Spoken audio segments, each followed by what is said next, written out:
Aryan recording studio Saharsa.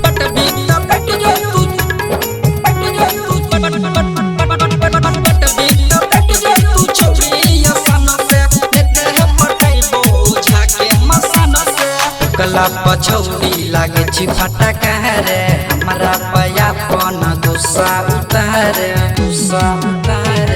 कला पछौड़ी लागे छी फटका रे हमारा पयापन गुस्सा उतारे भावनाई गोगे हमारे हो जोगे बड़े जाप तोरा दुकान के सामान से पटबी तो पट जो तू छौड़ी सन से नेत है पटेबो झाके मसन से पटबी तो पट जो तू छौड़ी सन से नेत है पटेबो झाके मसन से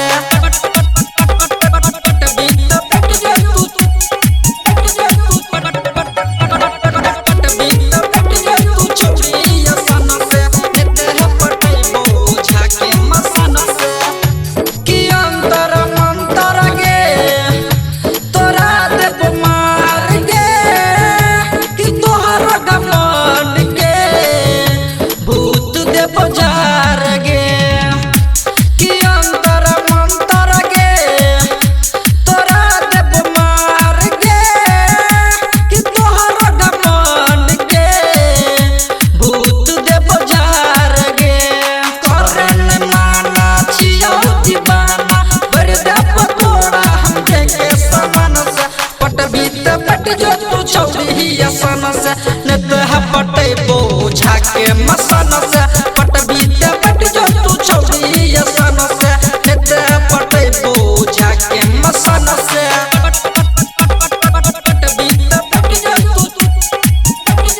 पटबी तो पट जो तू छौड़ी सन से नेत है पटेबो झाके मसन से कि राइटर नीतीश के सुई दबना सबे अभी तू सूरज बिजोइया के छहुर तू बस में